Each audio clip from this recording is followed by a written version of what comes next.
I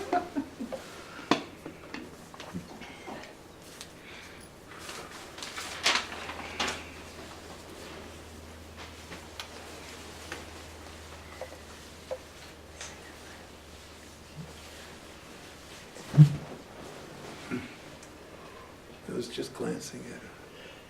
Siddha Path, it was a little magazine that came out during Baba's time, and for a while after. This is one after, and one of Baba's successors, Nityananda, the young one, he said, Baba always said to remember two things. And I had forgotten this, or maybe I never knew. But I do it. He said, remember God and remember your own death. Remember your own what? Death. Oh. Which I talk about so much. Yeah, I've been labeled the death guru, right? The death. No, really, because if you remember your death, then you get a certain perspective that everything in this life, all of your possessions, all of your worries, your family, everything is temporary. You see? It gives you perspective. And it also gives you a sense that, well, maybe what you're focusing on 100% of the time isn't worthy of that amount of attention. You see? Because where you're going and where you came from are pretty much eternal places. They don't change. And they're not temporary. You see? And death is permanent. What happens after is permanent. Very long term, like eternal, forever. And so you see, because we focus on our thoughts and our feelings in the body, we're focusing on those things which come and go, they're temporary. There's no problem with focusing on them, but why would you put 100% of your focus or 90% of your focus on that? You know, why would you even put a majority of it? Why, you see, so, you know, many spiritual teachers, they pass out practices, things that get you more in tune with focusing on that which is eternal. And the best way to do that is to shut the mind down for a while, you see. And so, you know, meditation, chanting, whatever the practice is, if it gets the mind quiet, then it's easier to see what it is that you truly are, you see. And it's not something that, once you know it, converts easily to thought and concepts and beliefs. People do, but it's not really what it is, you see.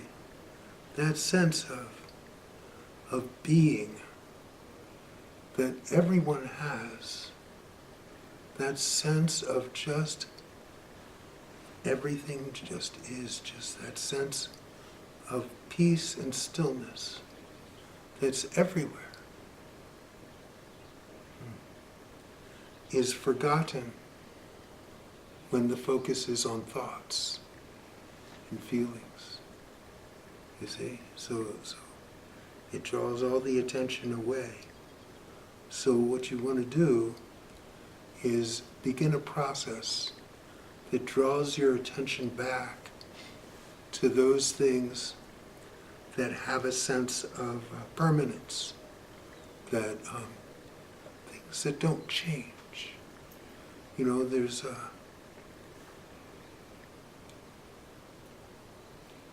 your thoughts are always changing. Your feelings are always changing. This world is always changing.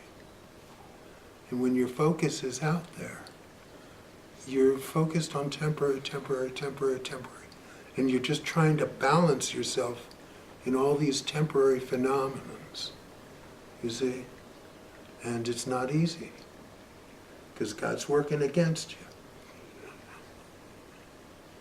you. You like this, and you get it, and you say, this is what I want, and then God says, hey, how about this? No, that's not what I want. So, it's okay to play the game of life, to enjoy yourself, to go out and do whatever it is that you do, make money, have relationships, whatever it is you do in life. Enjoy it as best you can. But don't forget. Don't forget God. Don't forget your own, the temporariness of all of this. Keep it in mind so that the tendency to get lost in it is less predominant.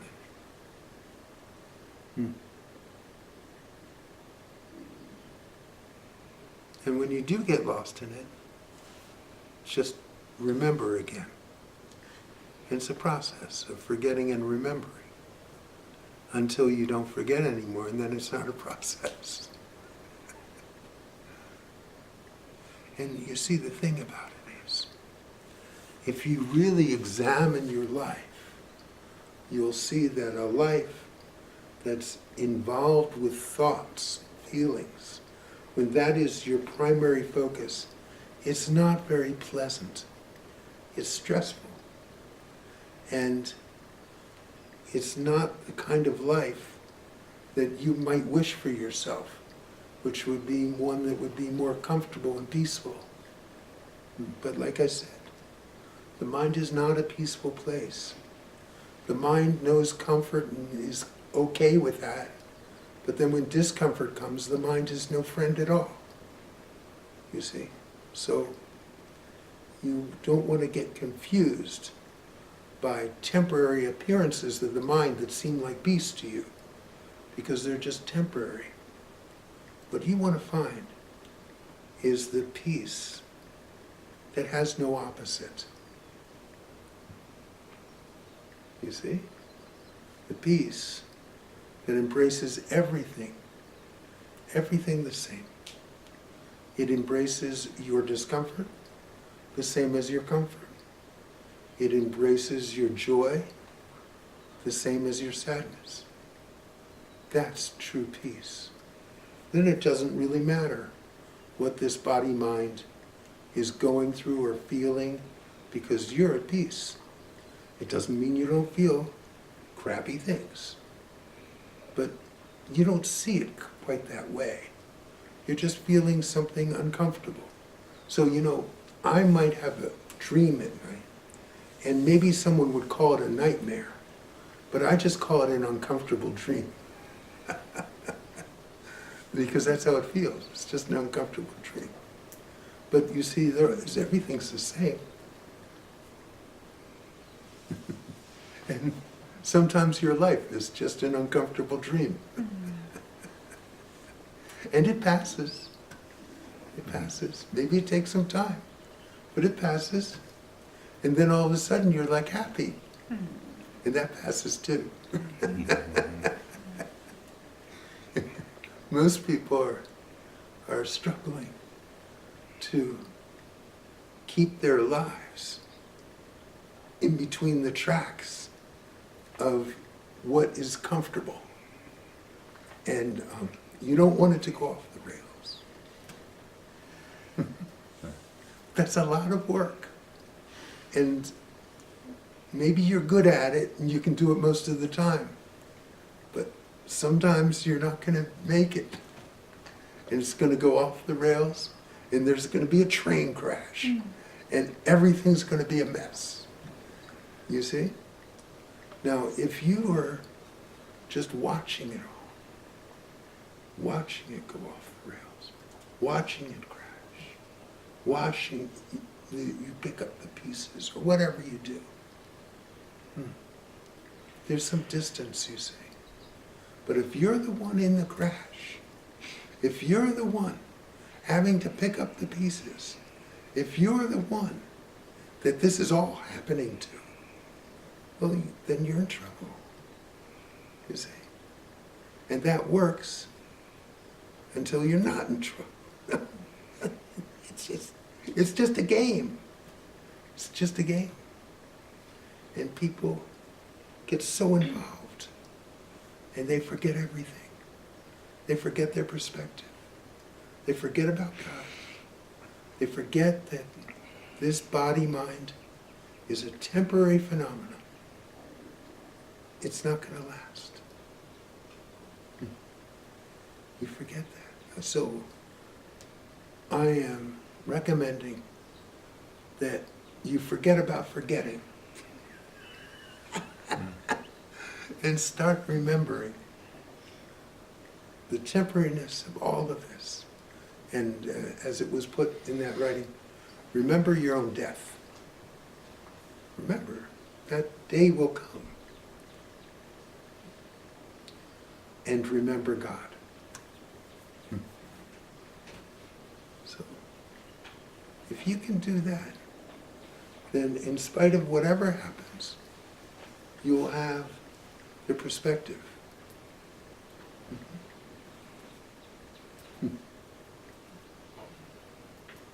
See how it goes.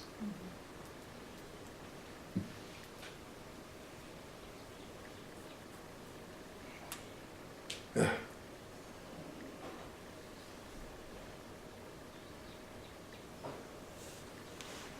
used to hearing you talk about finding the love that has no opposite.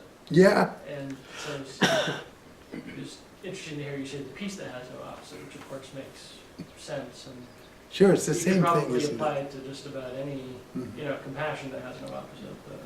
Well, you know, what you want to find is something that never changes. And anything that has an opposite is bound to change. You see, love turns to hate. It happens all the time. But that's a temporary love, you see. What I'm talking about is a love that's so great that it can embrace everything. So there is no opposite. So I'm just trying to define it in a way that you can understand how great it is, because we're used to thinking in terms of interrelated opposites. We're used to thinking of good and bad. We're used to thinking of peace and chaos. Yeah, that's a good word. Thanks. Thank you. Chaos. So you're basically saying that when love doesn't have an opposite, that means it's wholeness. So that's why there's no opposite, because there's no separation. Because it's complete. It's all.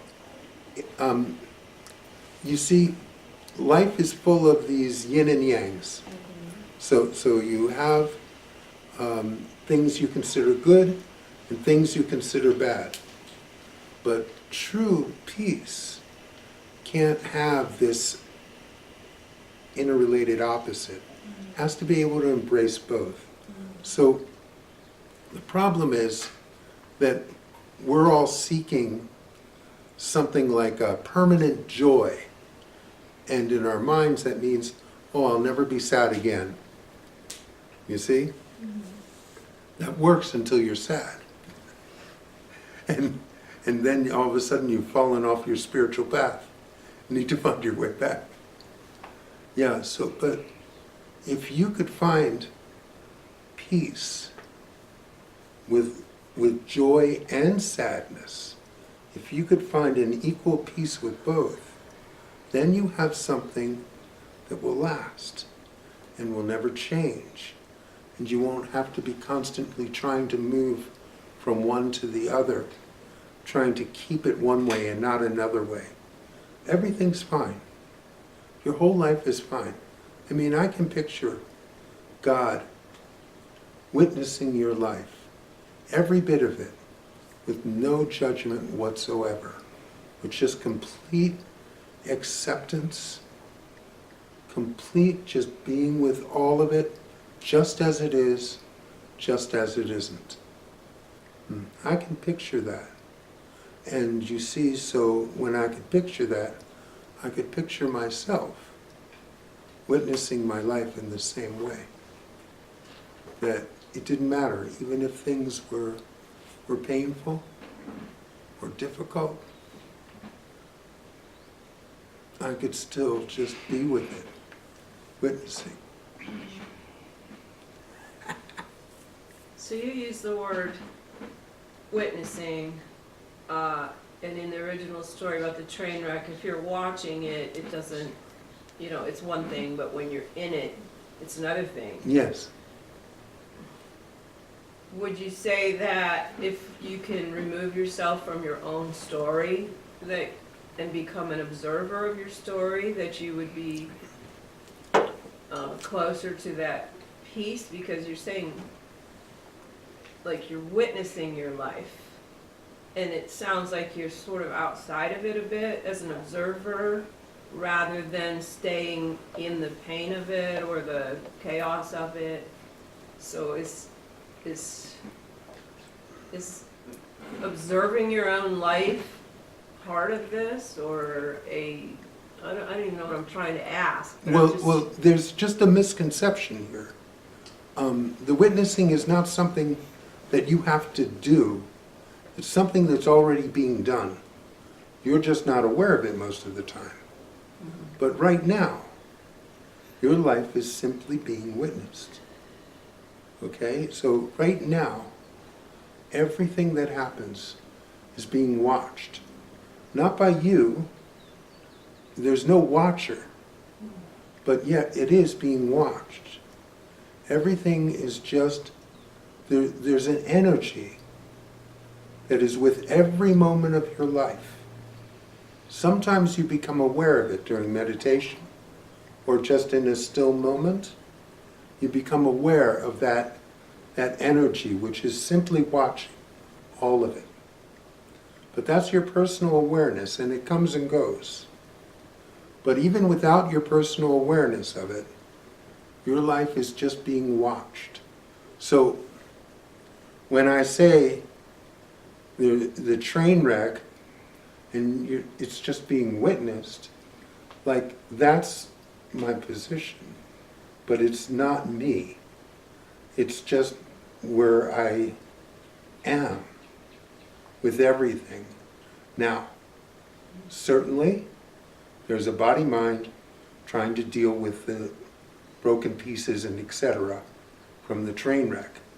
But that's not me either. You see, there is no more me. So, in fact, the true state of being is just one of witnessing, without a witnesser thereof.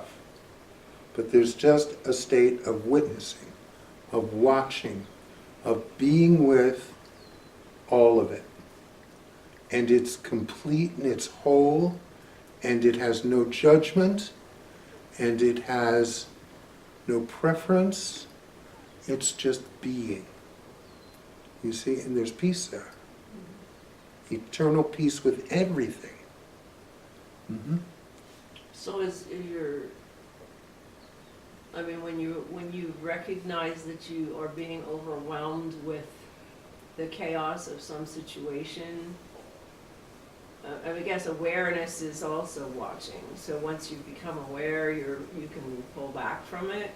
Well, Or the overwhelmment is a side effect of your involvement with it personally. So you see, when you are thinking this is happening to you, and you're doing this and that, and this is being done to you, and blah, blah, blah, blah, blah, and all the stuff there, it's personal involvement. Okay? And then you get this sense of overwhelm, because it's all happening to you. Okay? Now, so what this does is it points out to you that there's personal involvement. There's a lot of personal involvement, okay? And what you want to do is remind yourself about God and that all this is temporary. To bring yourself back to that place that has perspective again, okay?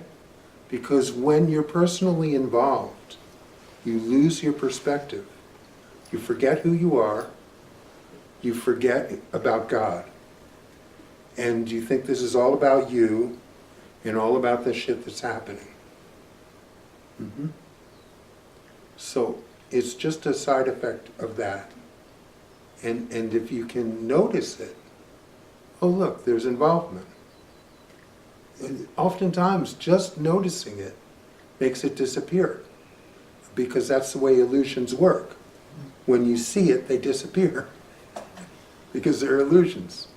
So you see this idea of your significant life, in the significant events, in the significant feelings, blah, blah, blah, blah, blah, which really, in 1,000 years, are not going to seem very significant.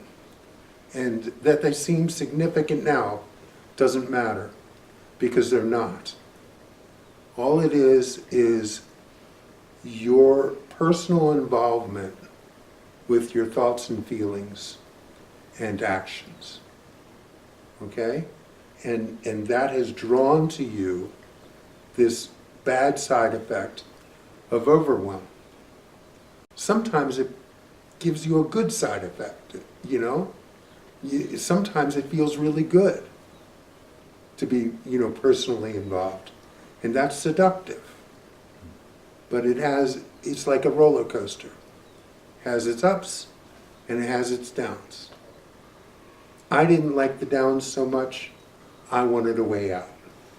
And the ups weren't that great. You see? Most people find a good balance. But for me, it wasn't happening. It wasn't working. So just come to your own conclusions, but notice what you're doing.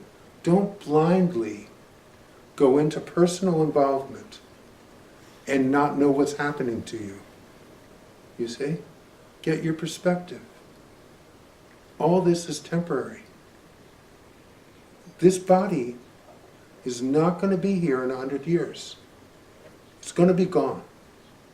All of the events, all of the things you went through, they're going to be done.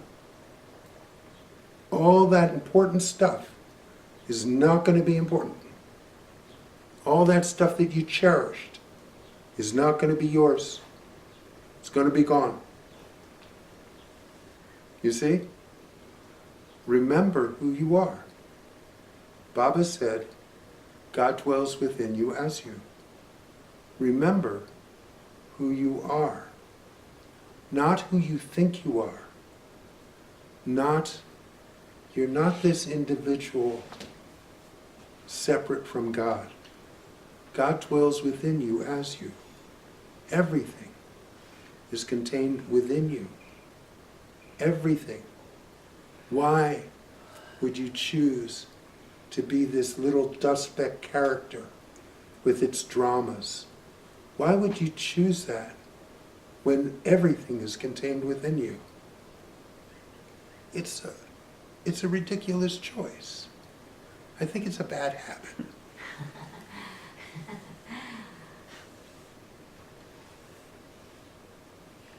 It's just a bad habit.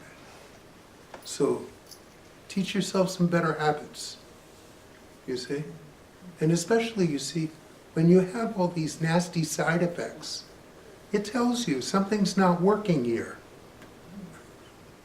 Something's not working. So see if you can get things working for you such that when life throws you curveballs, it doesn't take you for a ride. You can be in the world without being of the world. You can still feel that essence of everything with you in every single moment. you can live that way. You can actually live feeling one with everything all of the time. And still this stuff will go on. But you know what? No one's going to care.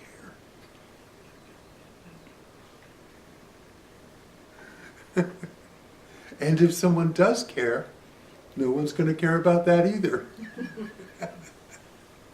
So you're all set.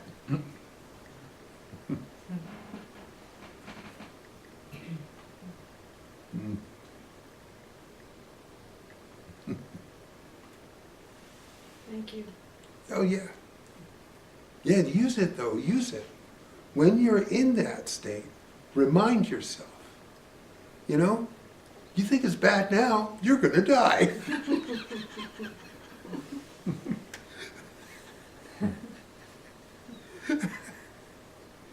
Yeah. Makes surrender easier.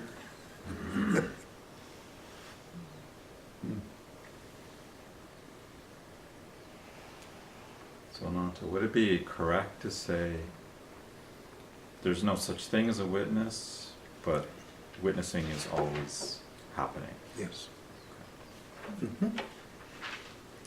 There is no individual witnessing, because then it would just be a separation again, you see. Yeah. Witnessing is a universal state of being. Just a way to describe it. No words are really adequate to describe it, but this is a classic word that's been used for it. Yeah, and if you could witness, it wouldn't be witnessing. It would be something else. Right. But witnessing is happening. It is happening. And so it's kind of like you have this, the ego, and it's always thinking about me, and what I'm doing, and what I can do, how I can do it, and so what here's a witness is, I'd like to do that. And, you know, it's like, I could be the witness. Well, no, you can't. You have to switch sides from me to be. It would have to disappear. Yeah. Well, you'd still be there, but no one would care, you see. No one would be personally involved with it any longer. And your whole life can go on just as it's going on, a case in point. Your life just goes on. But you're not that individual any longer, but it still goes on. Choices are still made, things are still done, it goes on. But there's no doer thereof, there's no one identified personally with what's happening any longer. Your whole life right now is centered around personalization. Personalization of your actions, your thoughts, your feelings. And you know, that can go on everything without the personalization. You see? And that makes it a lot less inherently stressful. You see? And it changes the energy of it.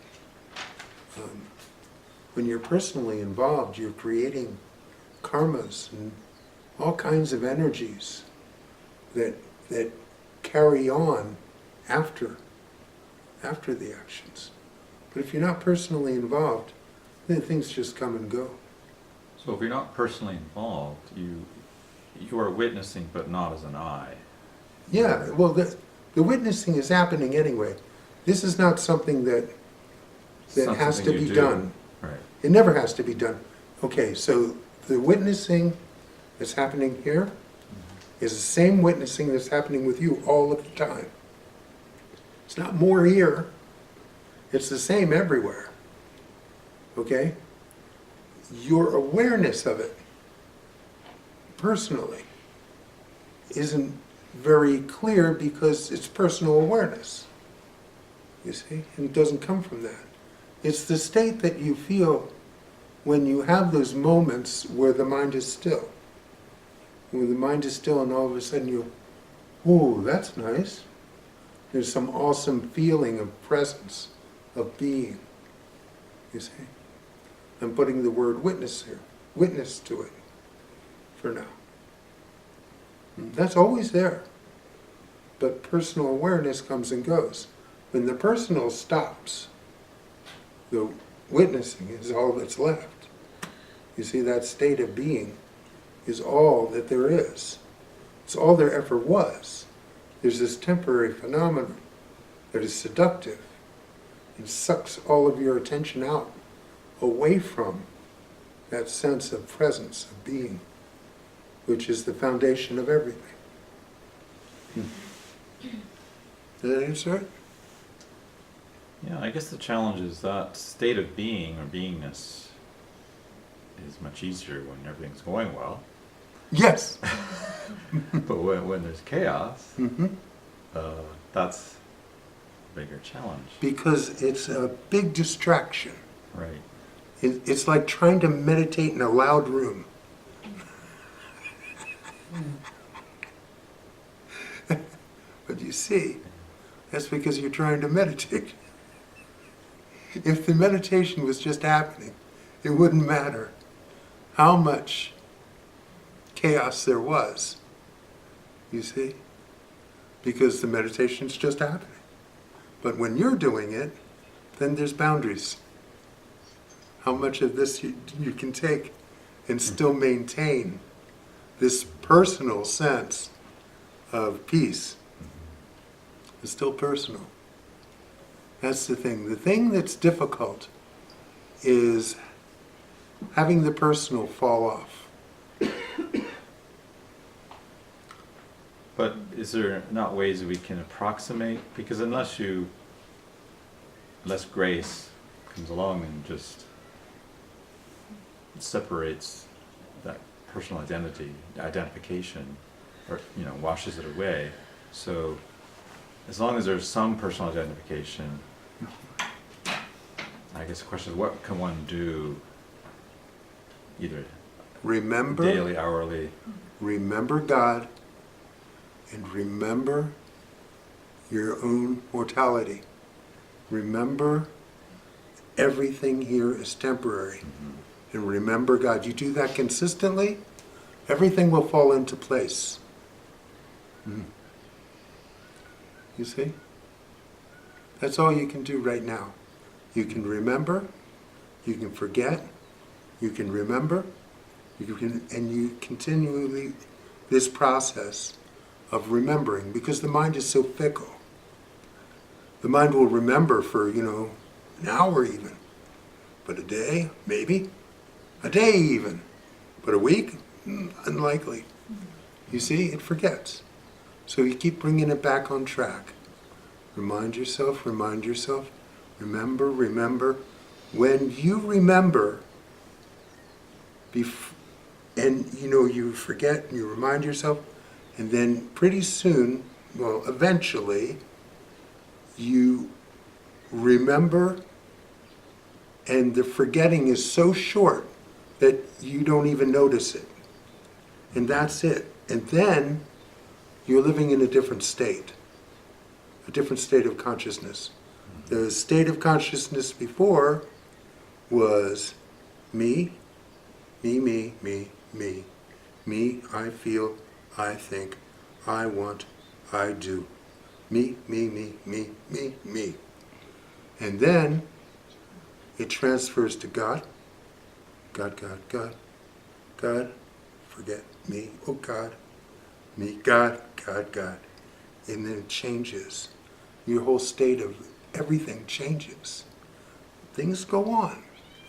Your life goes on. Things get done. Things go well. Things go poorly. Whatever. But God. And you stick with that as a process in the beginning till forgetfulness goes away. anyway. Yes. So your enlightenment, was that your process? Was it more gradual? Because I thought it just, boing, happened to you. Well, you see, a process happens to an individual. Okay? The actual enlightenment is sudden. Okay? But the process is gradual. You see? So there was a process, and yes, the actual process, no, it was 21 years, but the last 2 years, approximately, there was a commitment not to forget. Like I will never forget. And like it became real strong with me, never to forget. And then something happens and you never forget. Then you can call that enlightenment. But you see, that process is now over. There's no one doing anything, and even if someone forgot, no one would go back to a process because there's no more personal anything going on, you see. So you said, I think you said, from me to thee. Is that what you said? I don't know. I could have. Sure, that sounds I think good. you said that before. You said going from me to thee, which is kind of cool, you know, Yeah. to see it that way. Yeah. Yeah, that's correct. I would agree with it if I said it. I think you did earlier today. Today? Well, that we can check. We can verify.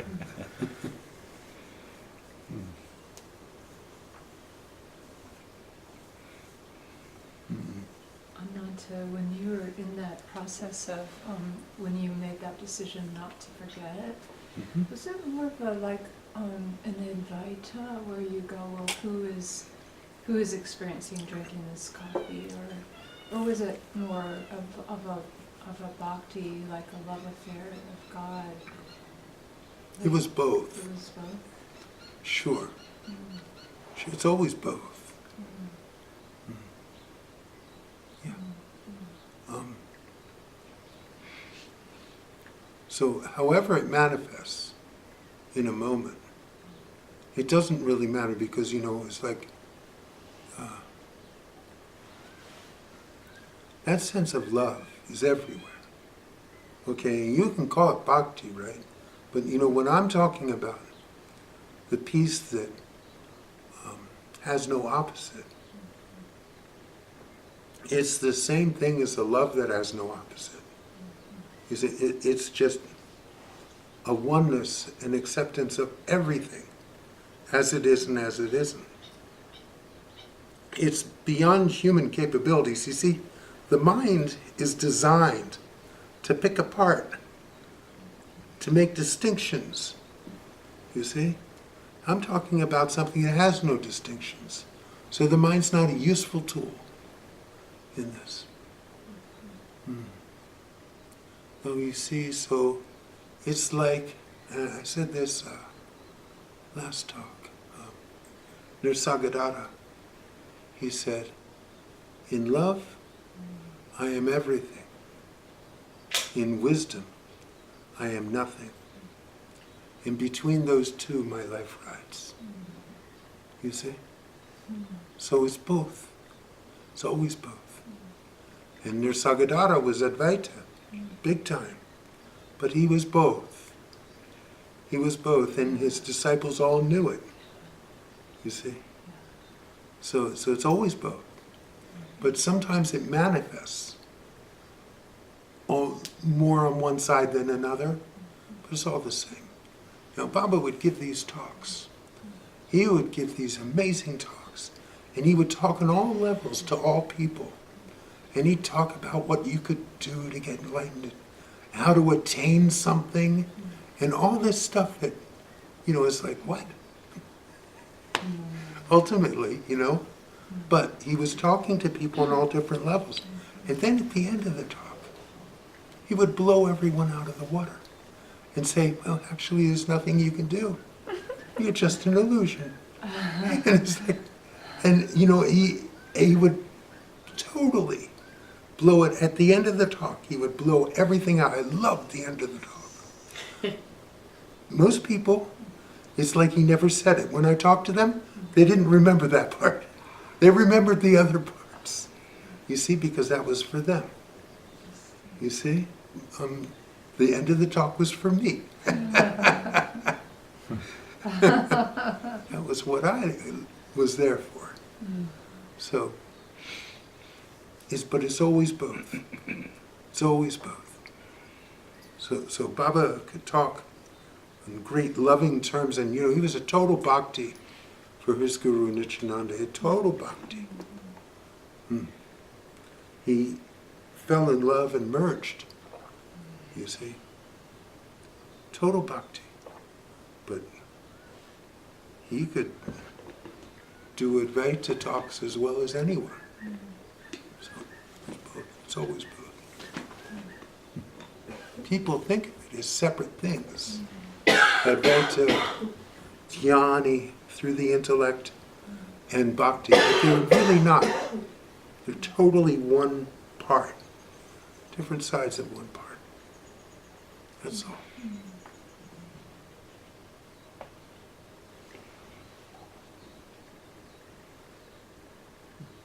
When you think about how ridiculous it is to try and understand this.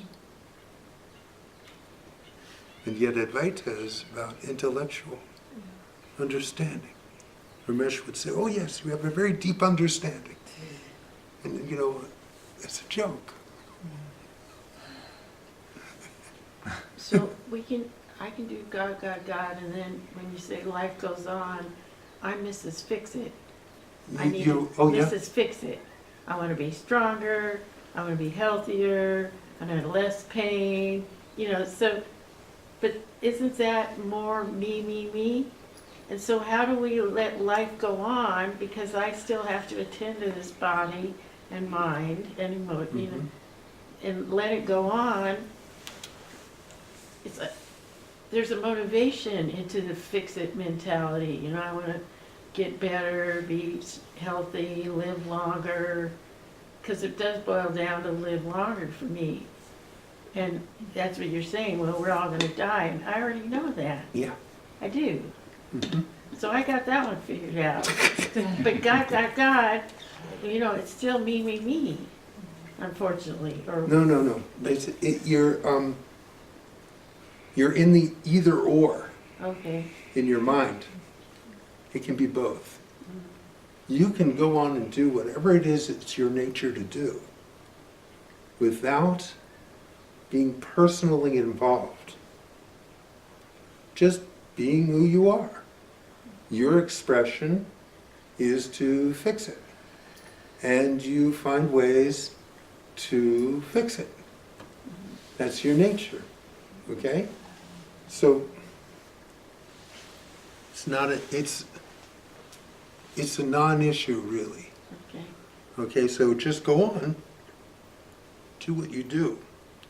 But you understand, look, you can try and fix something and succeed or fail. And it doesn't matter how hard you try. You can give it your 100% and still fail. You know why? Because it's in God's hands. Right. You see, so just leave it where it is. You do what you do, but everything's in God's hands. So then, when you succeed, you don't have to feel like you did a good job, feel a sense of pride. And when you fail, you don't feel like you did a bad job and feel a sense of guilt. You see? Things just go as they go. It's in God's hands. So, but you still do what it is your nature to do. Of course.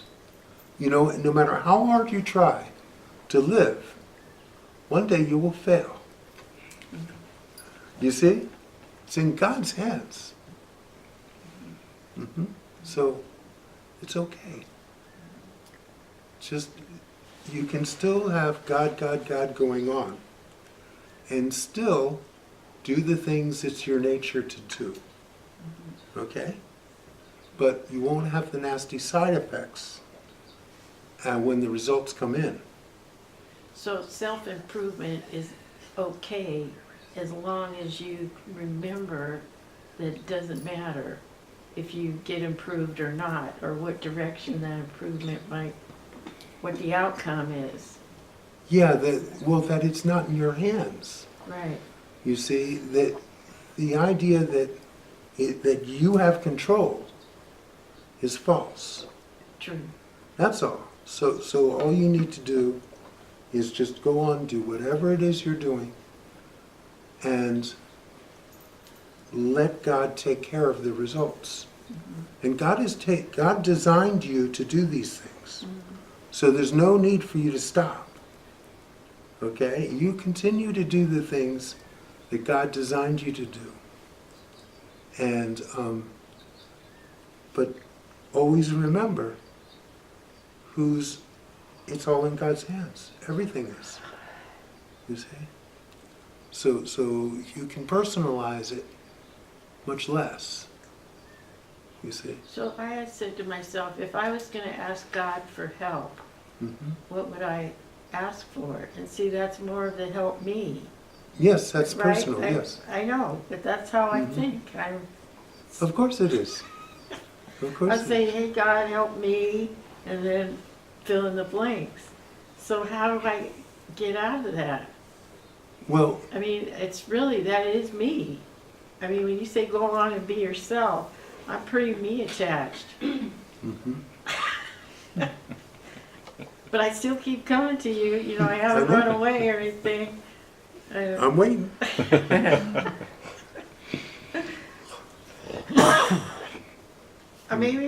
Maybe this me attachment is also an illusion, that I might not be as attached as I think I am. I mean, it's all that, does it get that messy? Because it seems kind of messy. Oh, the me? Yes. The me's a big mess. It's true. It's true, and it's good to know, so you're not deceived by it. But, and you see, so you're still trying to do it. Well, I can laugh at it, but I haven't been able to step apart from that one. Your whole life is being witnessed in a non-judgmental, loving way. Your entire life, everything you're doing is being witnessed. Why not become more aware that this is already happening? You don't have to bring God into your life. You are God. You've just forgotten. So why not remember? Just bring more remembrance that God's presence is with you always. You see? And if you want to ask God for favors, go ahead. Sometimes it'll work, sometimes it won't. You know, then you can be mad at God. But you see, the true God is with you always and is always watching. It's a compassionate, loving presence in your life that never wanes. It never decreases, and it is infinite. You see? Become aware of that as much as you can. Stay with that. You see? Just keep working with it. And, you know, you'll do whatever you do. Action-wise and thought-wise and motivation, whatever it is, and fix-it-wise, all that stuff. The results are up to God. And sometimes they'll be favorable to you, sometimes they won't, according to you.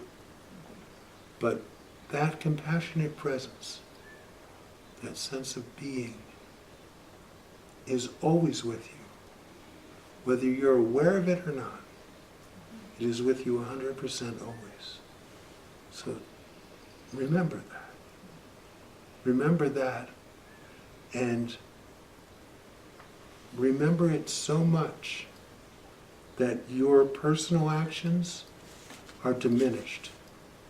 Your personal sense of doing, your personal sense of failure, your personal sense of success, they're diminished. Because you're not focused on personal anymore. This thing that is with you, this universal sense of being, it's not personal. It's much greater than that. Personal is very small, it's just you. And what are you anyway? You're just a defective dust speck. Living on a dust speck. You see? What I'm talking about is eternal. It's all of it. It's universal. It's connected with everything. That is in you.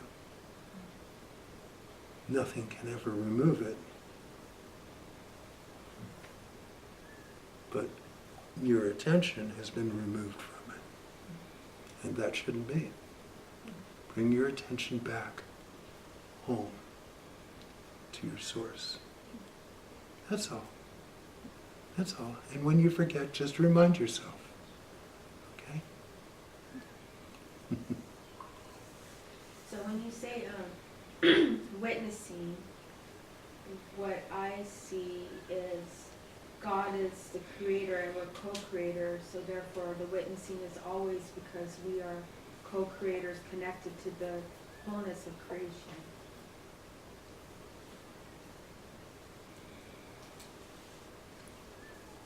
It depends on what you mean by co-creator. Well, we're a part of the whole, so creation is always going on, and so that's why it's always witnessed. It's because it's continual. Yes. I think that's accurate, what I've heard. It's just, but the idea of you creating is usually personal. It has a personal tinge to it, is it? No, because we're from part of the design that was already created, so we're just playing out the part of that design that was created already, and just being a part of it. Okay. Yeah, the way you describe it sounds right. Everyone has different definitions for words. Different perception. Yeah, yeah. So the witnessing is something that is always going on. Right. Same for you, same for me. Same for everyone, all of the time.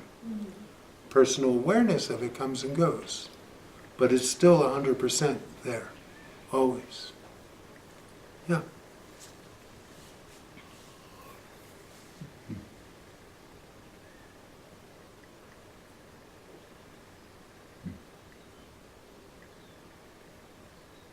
Okay, so we're a speck, just a speck of dust, and we don't matter in 100,000 years, whatever. So your me, when it happened, was a seeker and was striving to become enlightened. And then you became enlightened. So what is, from an enlightened point of view, what's the importance of becoming enlightened then? I know that you're now totally with the witness energy and with God, and you are God, like that. But what is, now that you are enlightened, why should we want that? Because that's the way God designed you. You're just functioning according to your design. You notice this room is not full. Not a whole lot of people have an affinity for what I'm talking about. So, but the ones who do come, you see? No.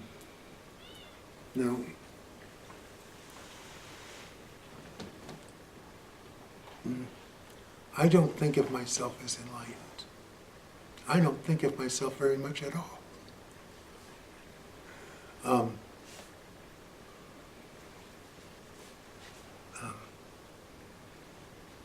But it was my strongest desire.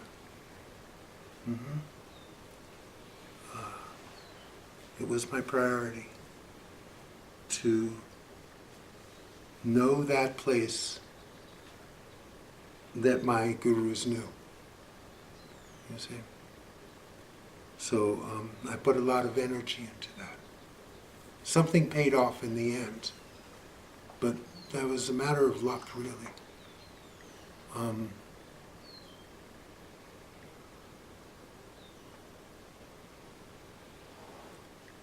It's really all that it is. It's really quite simple. It's like, this is just the natural state. This is just what it would be like to be human without being involved, believing that my existence had any substance or reality. You see, personal existence. Oh, and what purpose does it serve? All I know is one day at the puja, I heard Baba say, "You've been given a gift. It's time to pass it along." Prior to that, for 10 years, I hadn't really told anyone. We hadn't talked about it.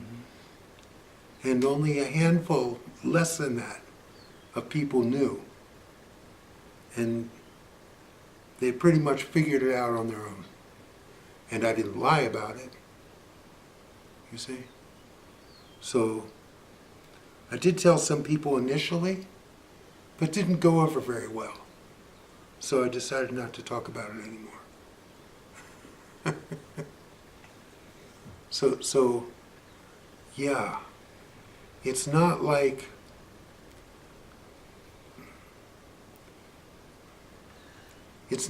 you see it as an individual and a process and a mission and all of this. It just spontaneously happened as it happened, and that's how life is. You see. Well, it also you had a really strong, fierce heart's desire. Yes. So that was a variable, correct? Well, yes.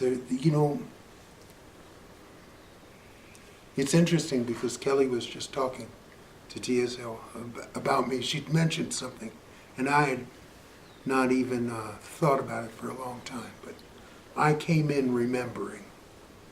I remembered early in my life, and I remembered forgetting. So I kind of always knew, you see. So this was burning inside of me early. It was already there. The seeds were planted at birth like I knew. So with me it was very strong.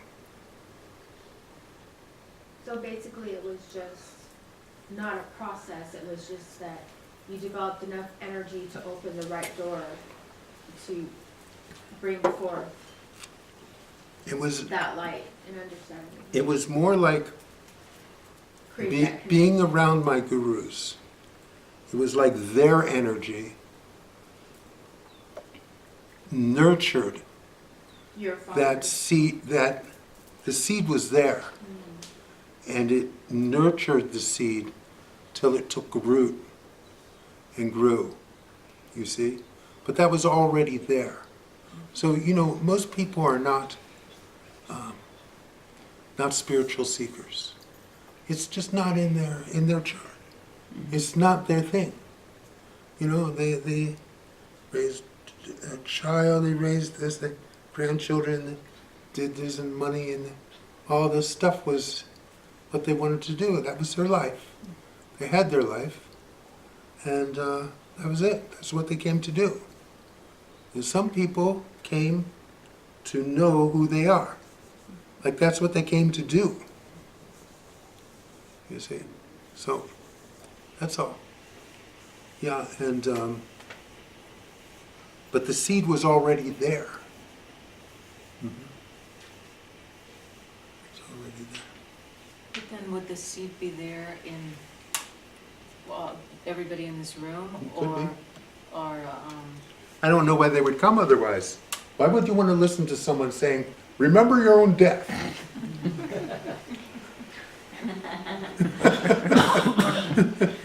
If that doesn't get them out the door, I don't know what will. I guess it's more, if some people, you've talked about the seeking gene Mhm. before, and that not everybody has it. No? So what about if people don't have it or don't even know they have it, and then, and you said it's not a process, it's, whatever, and they wake up, boom, and they pop through. Yeah, it happens. I've heard of stories. People have written books about stuff like that. It does happen. I remember one lady, she went to a shrink because she thought something was wrong with her. And the shrink diagnosed her as having dissociative disorder, Yeah. Right, which is no longer identical right. with herself. Yeah, I mean, makes sense. Yeah, it could happen. There's no rules about this. In the majority of cases, it happens with people who have been seeking it, but not in all. There's no rules about it. So we don't even have to want it. No. No, it's not a requirement. But it's, I would say, in the mid to high 90s, it happens that way. Percent, most cases. Most cases, people did want it. You see, now, most cases that did want it didn't get it. But it does happen. Right.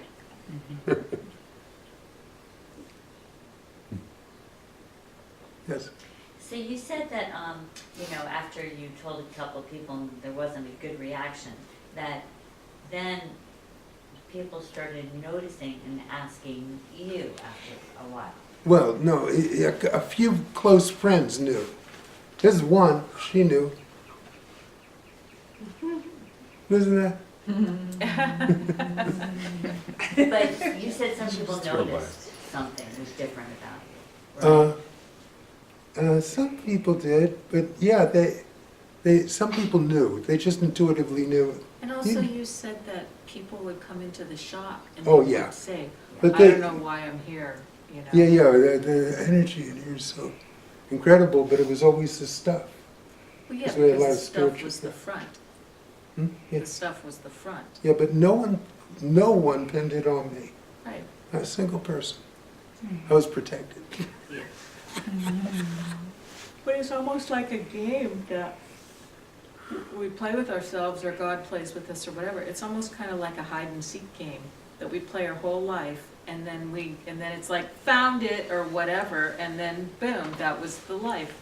It's like a big game. Hmm. Leela is the word in India. Yeah. Yeah. The play of the gods. Their game. And not everybody, some people have this game and somebody else has the technology game or the whatever, Yeah. that's the thing that they develop in that life.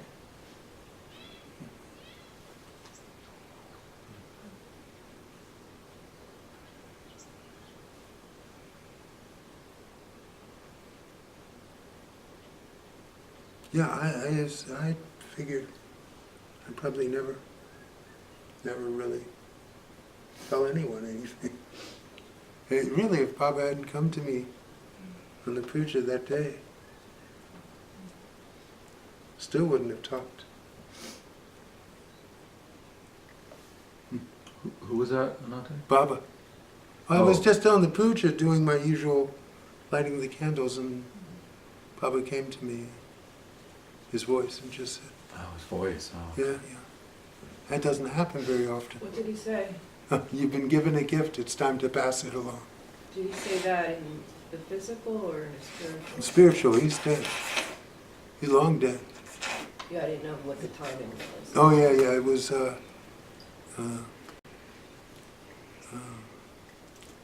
9 years ago, 8 years ago, something like that. I'm not good with time, but it's not a ballpark. Then I called up Indigo. She set up some talks.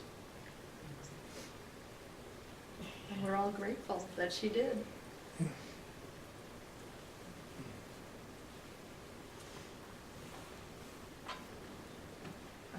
So did Ramesh ever talk about his relationship with Nisargadatta? Oh yeah, Would he say, you know, he was a tough cookie. No, they were very close, and he loved him very much.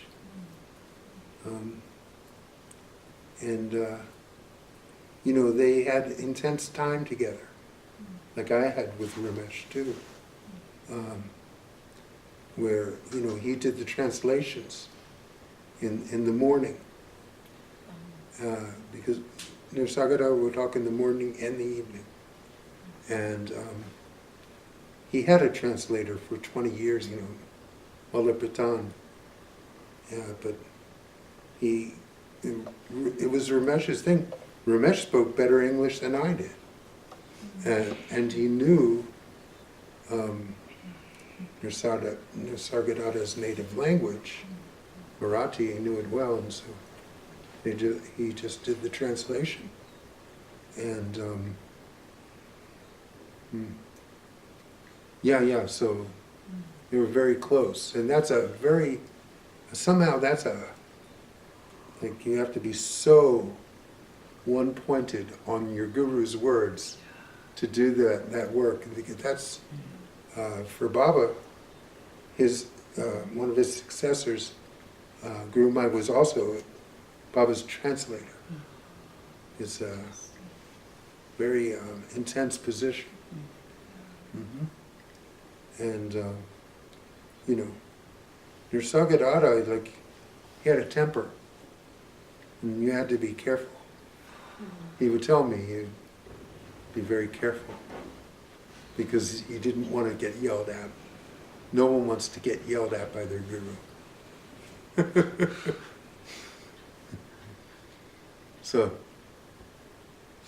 But yeah, and it was just a few years, it wasn't that long.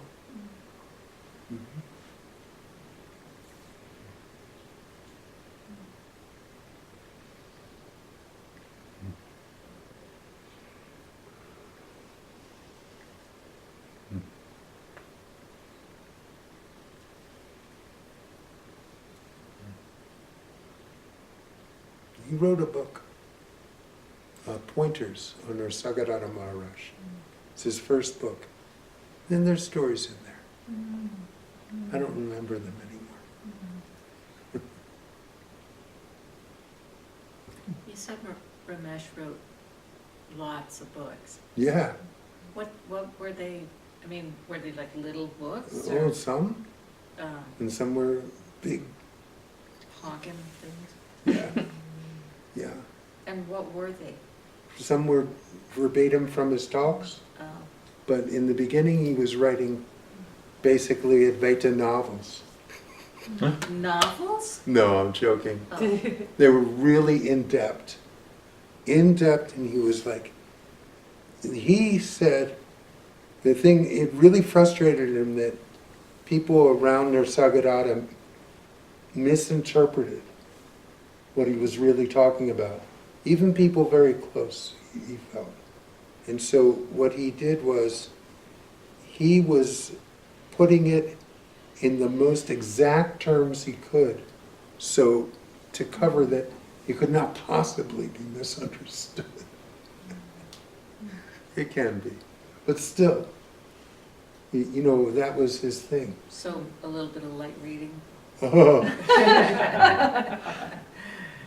Yeah, they're hardcore. Yeah, well, His earliest was a duet of one. It's like, they're really, it's, for me, for someone like me who was dyslexic, not my cup of tea. I'd rather listen to him talk. I read some things because I had to, but yeah. Anyway. But he was trying to put it in exact words. His vocabulary was astounding. One time, I came to him, he had this word, apperceived. And it's like, I looked it up in my dictionary, it's not there. And I go, Ramesh, this is not a word. What do you mean it's not a word? It most certainly is a word. He pulls out his Oxford dictionary. It's like this thick. And he opens it, he's right here. I'm like, it was there. What does it mean? Apperceived? Apperceive? I forget now. Get an Oxford dictionary, you can find it. I think it's to perceive something without personally perceiving it. That's a perfect word. Yes, it is. Yeah, no, I mean, he really did. And he used that intellect to write it as exactly as possible. And that went on for like a lot of books. And then basically he had help people transcribe talks, like that. Whatever.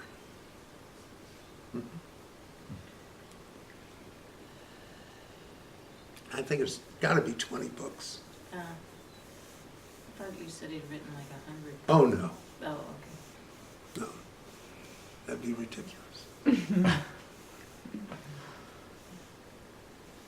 Right, because it didn't start a lot later in life, didn't Yeah. Not until he retired. But he lived a long time. it? Way back. Oh, yeah. I think he died at 92. And he was active until the last year. When people retire in India, do they have a pension, or like, do they have Social Security type No. situation? I mean, No. what lets them retire? Oh, well, he was wealthy. Oh, but I mean, But you retire at 60 there. right, And I'm sure he had a pension from his work. He was the president of the Bank of India. yeah. And, I found the word on Google. you did, and what does it say? Fully perceived perception. Fully conscious perception. Apperception. All right. Well, anyway.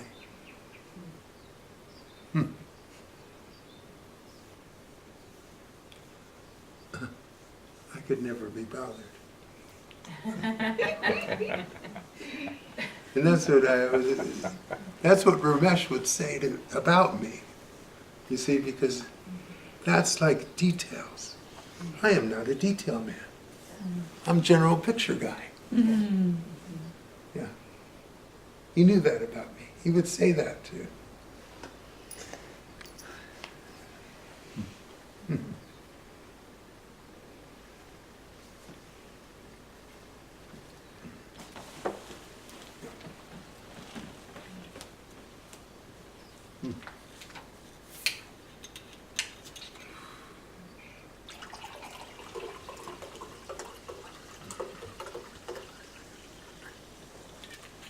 Yes. Yes. What were you gonna say? Oh, nothing. I was going to make a joke. Go on.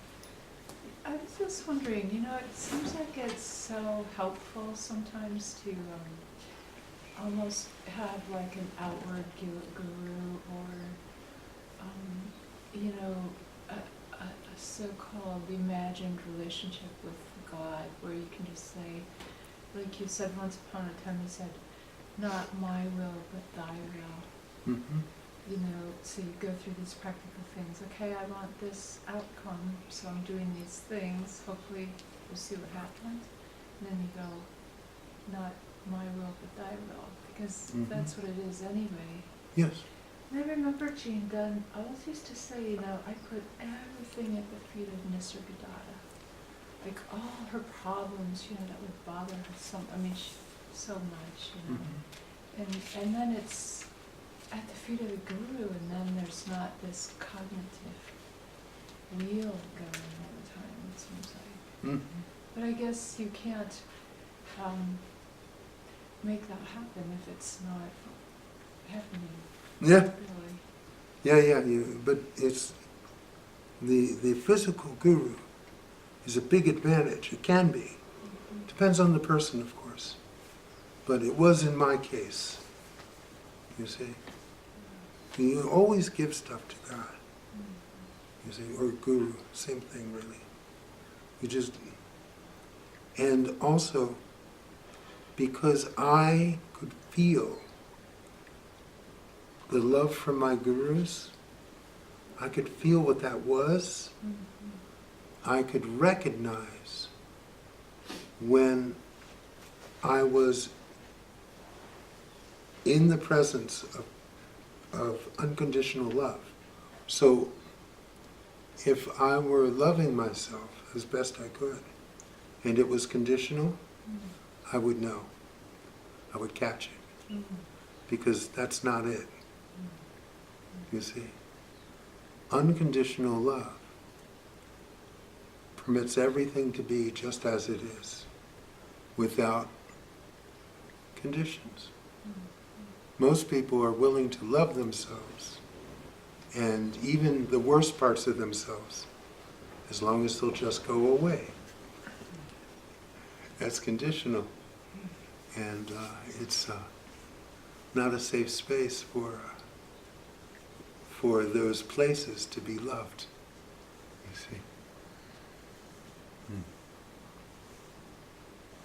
So it helped a lot. It helped a whole lot. And you know, really, the secret is that when you have a guru, the guru has already done the work for you.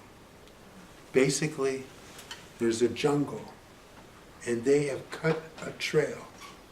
They've cut a path, and through all the brush, and all you have to do is follow it. You see, they've cut the path for you. So, it's a big advantage to have that, you see. And I mean, I'm a testament to that.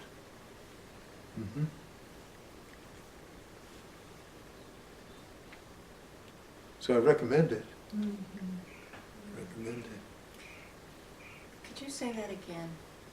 Which part? The guru is the trees cutting. I got distracted. Oh, really? Yeah. Well, you see how the mind is. The guru has already cut the path for you. If there's a jungle, he's already gotten the machete out and made a trail for you. And he knows where it goes. And all you have to do is follow it. You see? So that's much simpler than you figuring it out on your own. Yeah, bushwhacking. Yes. Where's the trail? We're off the trail. No, you're on the trail to hell. This doesn't look like it's going anywhere. Well, that may be the case in either situation. Yeah, that's true.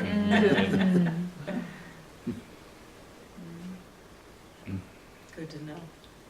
Yeah. Yeah. No, so it makes things easier. The guru really can make things much easier. It even can make things possible that wouldn't have been otherwise. Hmm.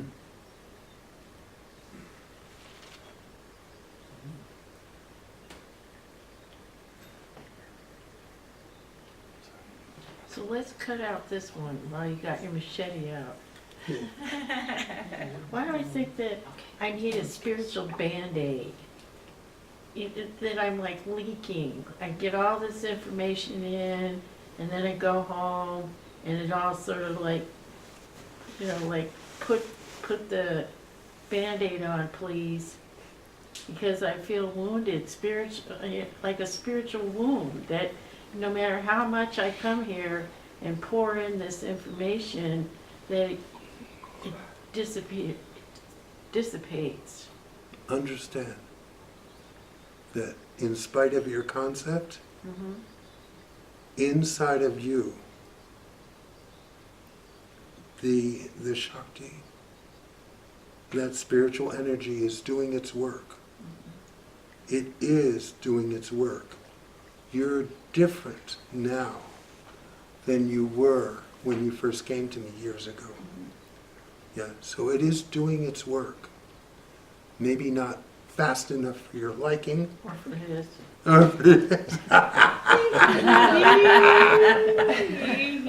Or in the way that he would have preferred. But that's fine. It is happening. Now, it would be legit for you to notice the ways that you just waste that energy instead of nurturing that energy. You can look at that. There's different things that people do in their lives that dissipate that energy, and that it doesn't have to be that way. So you can, it's been a month since you were here.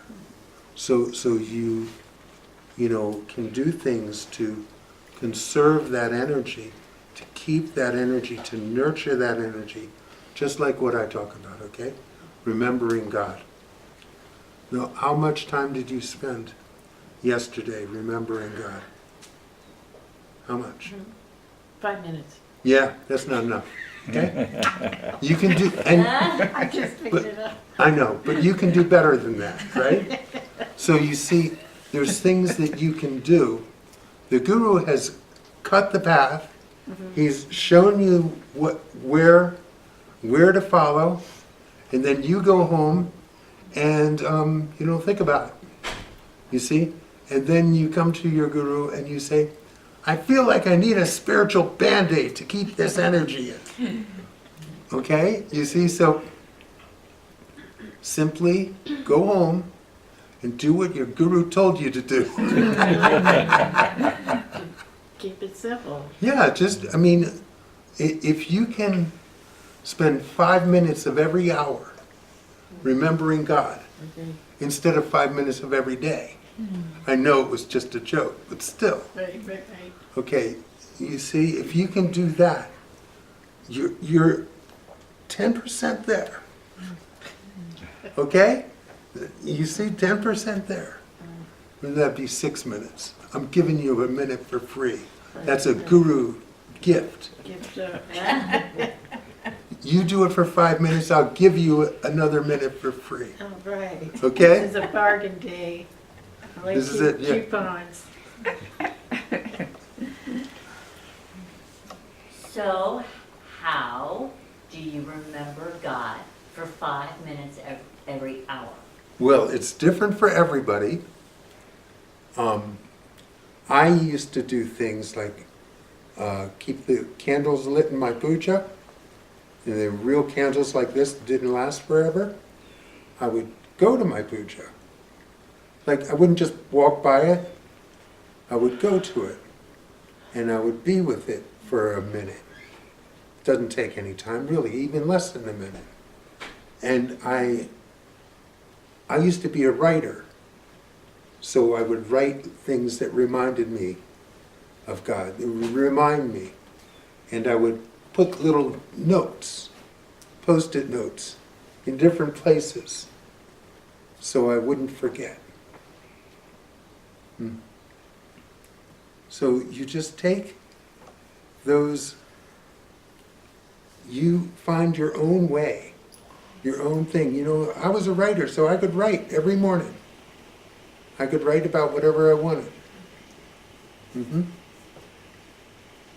Just things to remind yourself, whatever it is.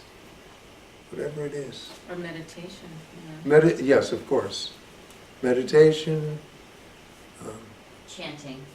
Sure. Whatever reminds you, whatever reminds you, you just put the energy in to doing that, and you do it consistently. That's the thing, consistently. It's not something that you skip. You have to do it consistently. Like, so, I don't know if that's a good example, but you know, James Taylor, his whole life is about singing, right? He's 71 years old, and he can still sing. He can still sing good. And I guess he ran into Tony Bennett like 20 years ago, and Tony Bennett said, do you practice? Do you do voice exercises? And he goes, yeah. No, not really. He goes, you need to do them every day.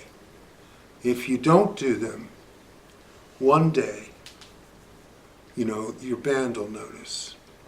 If you don't do them 2 days, your manager will notice. If you don't do them for a week, your audience, your fans will notice. He goes, you have to do it every day. And James Taylor says, from that moment on, he did voice exercises 1 hour every day, and it just didn't matter what was going on. If he was on vacation, anything. He just did that. You see, and he's kept his voice, because most singers lose their voice to some degree. To more, you see, he's still has it 100%.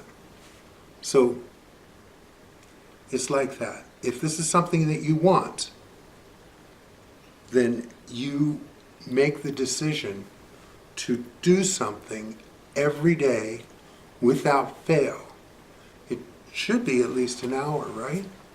That's not a big investment. Cumulative, at least. 1 hour every day that reminds you, that brings you back to that space of being, whatever it is.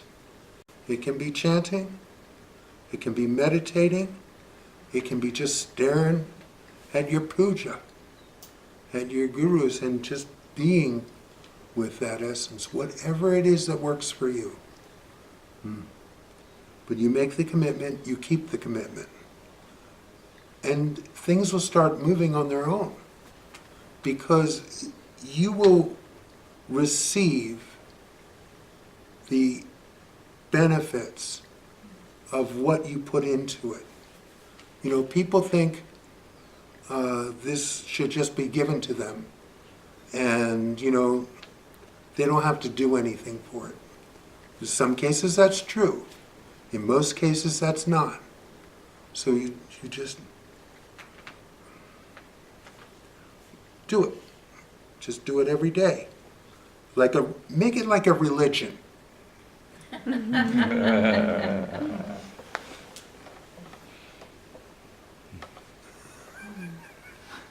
India, when they do the pujas, they wash the deities and they feed them. And one of the things that started happening in my spiritual practice was to bring the guru's picture to the table when I eat a meal and actually feed the guru, so that he's not so separate. You know, he's, instead of being, you know, like, this is my spiritual life and this is my real life. It was almost like to bring him in like a family member and sit the picture there, and then, you know, you put the plate of food in front of him when it's ready, and then it's such just a symbolic thing, but for me, it it has brought more, the energy more into my everyday life. Yeah, good. You see? It's another practice It's just another practice. that brings it in, reminds you, Right. and you see, And you're eating 3 times a day, Mhm. or whatever, and so it's more often, and I think in the ashrams they ring that bell every once in a while, and everybody's consciousness goes to God, yeah. so that it's more often during the day Mhm. and stuff. Yeah, great. There's 1,000 practices. Just choose the ones that work for you and that remind you. You see? All you need is just a reminder. I think somebody has an app on their phone that does that and reminds them. Sure. And it's totally annoying to me. I'm sure. Yeah, I know this. But because It is annoying. reminder, thank God or where. So, what's good for the goose, maybe not the gander. Yeah, I But understand isn't it. that cool? I mean, I think it's cool that there's apps now up on the phone that can get people back to their focus. Yeah, there's one called Calm. Yeah. Then you just for 1 minute, you hear the sound of rainfall or something or water, waves or whatever. It's like just for 1 minute. Take that minute, everything stops. Then you can go back. That's cool. Yeah. I would hate it. Oh, that would not work for me either. Yeah. But it works for this person. Hmm. And they make other people suffer too, so that's always good.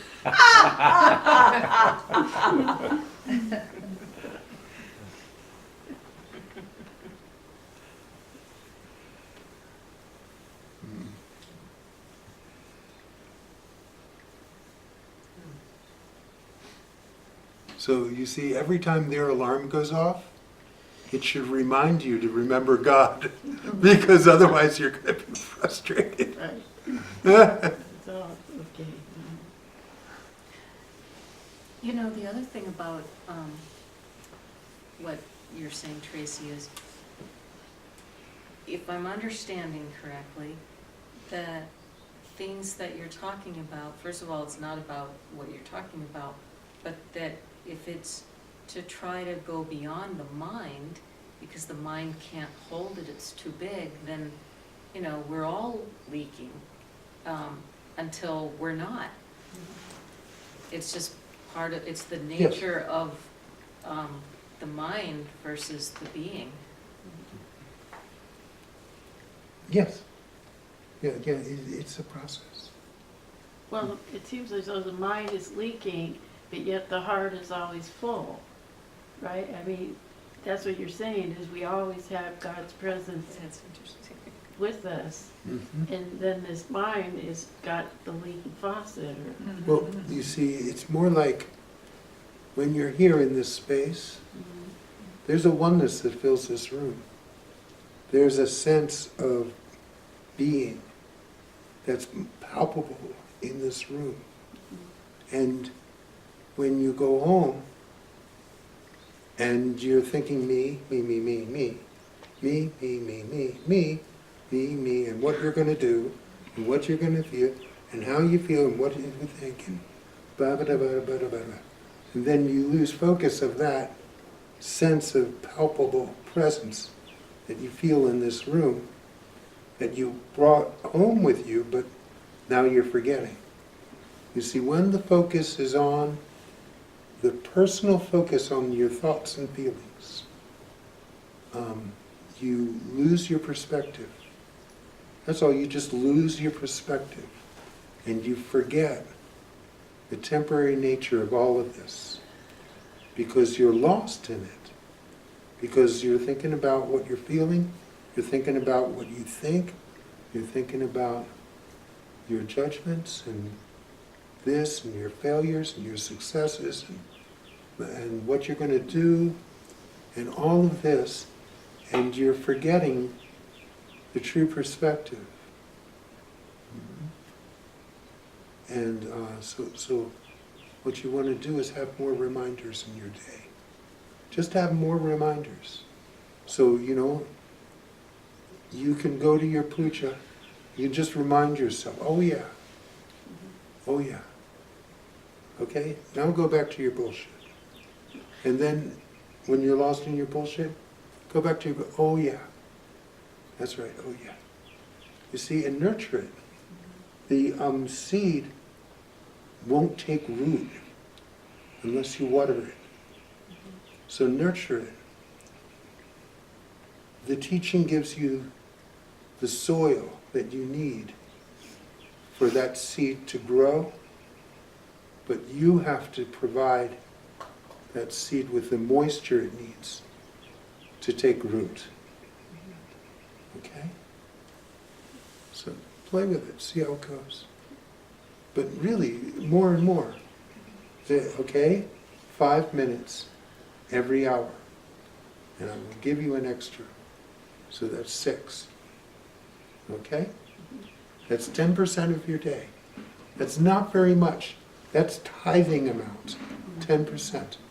Okay? Tithe 10% of your attention to God. Okay? And it'll make a big difference. Big difference. I really like that. That's a really good concept.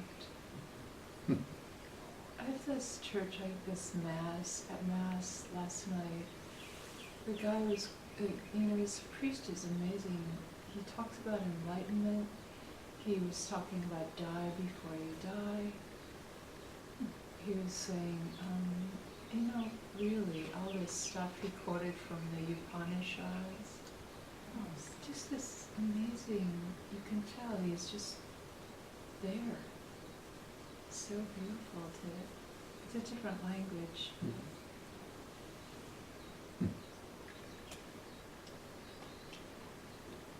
I never thought of tithing, my energy and my time. Sure.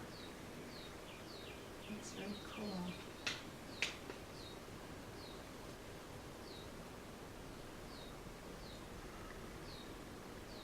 Good. Anything else?